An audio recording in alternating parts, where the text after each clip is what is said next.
नमस्कार दोस्तों। आज से 3-4 दिन पहले राहुल गांधी ने एक प्रेस कॉन्फ्रेंस में कहा था कि वो एक ऐसा एटम बम फोड़ेंगे जिसमें ना तो बीजेपी कहीं दिखाई देगी, ना इलेक्शन कमीशन भारत देश में कहीं दिखाई देगा। परसों यानी 8 अगस्त को उन्होंने एक प्रेस कॉन्फ्रेंस के द्वारा इस एटम बम को फोड़ दिया। उन्होंने इलेक्शन कमीशन के ऊपर गंभीर आरोप लगाते हुए कहा है कि इलेक्शन की चोरी हुई है। 2024 के लोकसभा के चुनाव में भारतीय जनता पार्टी और इलेक्शन कमीशन ने मिलकर वोटों की चोरी की है और प्रधानमंत्री नरेंद्र मोदी जी वोटों की चोरी करके प्रधानमंत्री बने हैं। ऐसे गंभीर आरोप राहुल गांधी के द्वारा इलेक्शन कमीशन और बीजेपी और प्रधानमंत्री नरेंद्र मोदी जी के ऊपर लगाए गए हैं।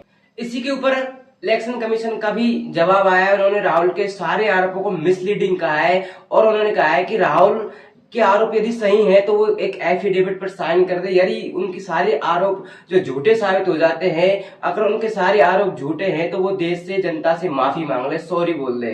या तो एफिडेविट पर साइन कर दे या सॉरी बोल दे। राहुल ने जिन सबूतों के हिसाब से, जिन फैक्ट के हिसाब से बात की है, जो उन्होंने फैक्ट रखे हैं प्रेस कॉन्फ्रेंस में, उनके हिसाब से लगता है कि शायद वोट चोरी हुई है। उन्होंने जिन 5 तरीके बताए डुप्लीकेट वोटिंग, जो डुप्लीकेट वोटर्स होते हैं, जो 5 तरीके से किस तरीके से वोट चोरी किए जाते हैं, 5 तरीकों से उन्होंने चोरी बताया। कितने लाख कितने वोट चोरी हुए हैं वो बताया उन्होंने।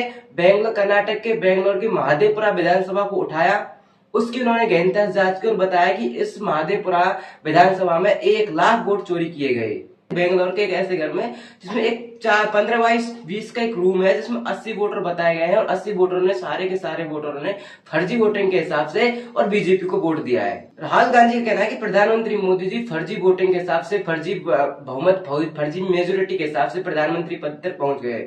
उनका यह कहना है कि प्रधानमंत्री मोदी 25 सीट के अंतर से पीएम बने, 25 सीट के अंतर से पीएम बने और हमने 1 सीट तो फर्जी निकलवाई थी। मतलब 1 सीट की वोट चोरी की तो बात तो सामने आएगी। अगर हम और इसको गहनता से जांच करें, यदि इलेक्शन कमीशन को इलेक्ट्रॉनिक मॉडल भी हमारे पास में दे दे, इलेक्ट्रॉनिक डाटा भी हमको दे दे, तो हम उन 25 सीटों की भी हम जांच कर सकते हैं कि पीएम बने हैं क्या नेचुरलिटी से बने हैं या फर्जी वोटों से बने हैं, जनता ने उनको विश्वास के आधार पर वोट दिए हैं और क्या वो पीएम फर्जी तरीके से बने हैं। राहुल गांधी का कहना है कि प्रधानमंत्री नरेंद्र मोदी जो पीएम बने हैं, जिनको उन्होंने वोट दिया, 25 सीटों का जो मामला है, जिनके अंदर से वो पीएम बने हैं, उन 25 सीटों की गहनता से जांच की जाए। हम जिस सीट पर हमको शक है उस सीट की हमको जांच कराई जाए। हम गहनता से इसकी जांच करेंगे, हमारी टीम खुद इसकी जांच करेगी और पता लगाएगा कि दूध का दूध और पानी का पानी हो जाएगा। यदि राहुल गांधी ने जितने भी आरोप लगाए हैं और जितने भी सबूत, फैक्ट मीडिया के सामने पेश किए हैं, क्या वो सही है? अगर वो सही है, अगर वो सही निकल जाते हैं, हालांकि इलेक्शन कमीशन पर कटाक्ष कर रहा है, इलेक्शन कमीशन पर लगातार खंडन कर रहा है कि वो मिसलीडिंग है, राहुल के सारे आरोप झूठे हैं, जितने वो आरोप लगा रहे हैं, गंभीर आरोप लगा रहे हैं, वो सारे झूठे हैं। वो अगर जितने आरोप लगा रहे हैं वो सही है तो वो शपथ पत्र पर साइन कर दें। यदि वो उनके आरोप झूठे निकल जाते हैं, उनको देश से माफी मांगनी पड़ेगी। यदि इलेक्शन कमीशन को राहुल गांधी के सारे आरोप झूठे लगते हैं तो ये इलेक्शन कमीशन के ऊपर कोई सवाल उठाता है तो ये अपने आप में इलेक्शन कमीशन की एक बेइज्जती है। यदि इसमें इलेक्शन कमीशन अपनी बेइज्जती मानता है तो इलेक्शन कमीशन को राहुल गांधी के ऊपर केस कर देना चाहिए। इलेक्शन कमीशन खुद की बेइज्जती इसमें मानता है कि हमारे ऊपर कोई गंभीर आरोप लगा रहा है इलेक्शन के मामले में, जनता के मामले में। जनता का विश्वास इलेक्शन कमीशन के ऊपर होता है और इलेक्शन कमीशन पर कोई लीडर ऐसी आवाज उठाता है, ऐसे गंभीर आरोप लगाता है कि इन्होंने वोट चोरी करके किसी आदमी को पीएम बनाया है, तो इलेक्शन कमीशन ये कैसे सहन कर सकता है? बस मिसलीडिंग करके कैसे छोड़ सकता है उसको? मिसलीडिंग बता के कैसे छोड़ सकता है? अगर इलेक्शन कमीशन को वाकई में अपनी ईमानदारी पर कोई संदेह नहीं है तो उनको राहुल गांधी के ऊपर केस कर देना चाहिए महारानी का, फिर बाद में कोर्ट देख ला कौन सही है कौन गलत है। 2024 के चुनाव हुए थे, उस पर राहुल गांधी को और ऑपोजिशन के सारे लीडर्स को, सारी पार्टियों को शक हुआ। फिर हरियाणा के चुनाव, फिर एमपी के चुनाव हुए, फिर कर्नाटक के चुनाव पर शक हुआ और कर्नाटक के चुनाव को जब उनको शक हुआ और महाराष्ट्र के चुनाव पर उनको शक हुआ तो उन्होंने जांच करानी स्टार्ट की और जो सीसीटीवी फोटोज मांगे इलेक्शन कमीशन ने, उन्होंने देने से मना कर दिया। जो इलेक्ट्रॉनिक जो डाटा मांग गया जो वो भी मना कर दिया। उन्होंने हार्ड कॉपी इनके पास दी गई, इनको black and white copy Rahul Gandhi को दी गई। उन्होंने इनको जब गहनता जांच किया तो किसी के हाउस नंबर 00 बताए गए, किसके जो फादर्स नेम वो DGMOU, इंटरेस्टिंग सी नाम इनको बताए गए। ये सारे नाम, ये सारे घरों के नंबर, ये ऐसे कैसे हैं? किसी फादर्स का नाम DGMOU कैसे हो सकता है? क्या सारे वोटर्स फर्जी है? अगर ये सारे वोटर्स फर्जी हैं और जिनके घरों का नाम और नंबर पता नहीं है, हालांकि घरों की बात ऐसी है कि जो जिन हमारे गांव में भी अगर जाकर देखोगे तो घरों के नंबर कोई नहीं है। ऐसे बोलते हैं कि गली के 30 नंबर का चौथा घर मेरा है, तो घरों का नंबर तो इस गांव में होता नहीं है हालांकि, लेकिन जो फादर्स नाम है वो यहाँ पर क्वेश्चन मार्क लगाता है कि फादर्स का नाम ऐसे कैसे हो सकता है। फादर्स का नाम तो सही और सुसज्जित हो सकता है ना। फादर्स के नाम MOUWABCD चार जो अल्फाबेट उठा के आप रख रहे हो फादर्स नेम में, ये डाटा कुछ पच नहीं रहा है लोगों के मन में। कि चलो घरों घरों नाम थी, बात थी घरों की, घरों वाली हाउस नंबर की बात थी। हाउस नंबर 0 हो सकता है, पता नहीं होगा भाई क्या हाउस नंबर है, गाँव में पता भी नहीं होता। लेकिन जो फादर्स नेम है वो भी तो इसमें फैक्ट है। कोई न भारत टाइम्स न भारत एक न्यूज चैनल है, उसके एक एंकर इसी बात को उठा रहे हैं। उन्होंने कहा है कि रायबरेली सीट में जो राहुल गांधी वहां से सांसद बने हैं, वहां पर भी कुछ लोगों के हाउस नंबर 0 बताए गए हैं।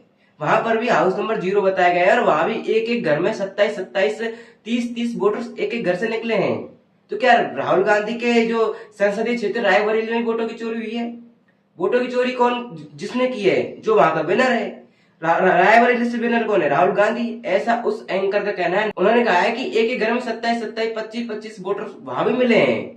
80 वोटर यहाँ मिले हैं तो 27 वोटर वहां भी मिले हैं।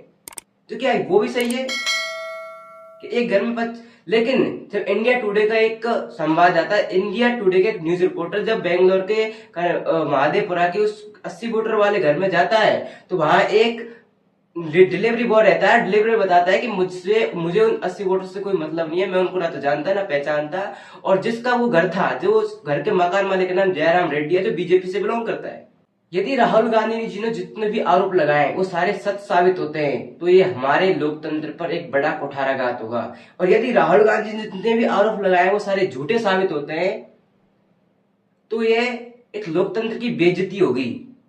यदि राहुल गांधी के आरोप सच है तो लोकतंत्र का खतरा, लोकतंत्र पर तलवार।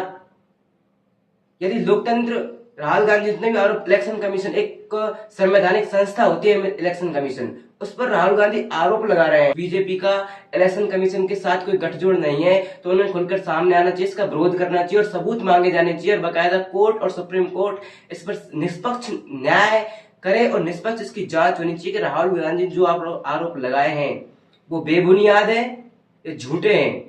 यदि वो बेबुनियाद और झूठे, तो राहुल गांधी को लोकतंत्र के हिसाब से राहुल गांधी को एक मिसबिहेव के आधार पर, एक आरोपों के आधार पर आर्टिकल 227 तहत प्रावधान भी किए गए हैं, उनकी सजा के प्रावधान भी किए गए हैं। और यदि राहुल गांधी सच बोल रहे हैं, उन्होंने जितने भी फैक्ट बताए, जितने भी सबूत बताए हैं, वो सारे सबूत सच निकल जाते हैं, तो क्या भारत के प्रधानमंत्री इस्तीफा देंगे? आपकी क्या राय इसमें? या राहुल गांधी सच बोल रहे हैं? राहुल गांधी ने जितने भी आरोप लगाए वो सारे सच हैं या झूठ है? कमेंट में जरूर बताइए। धन्यवाद।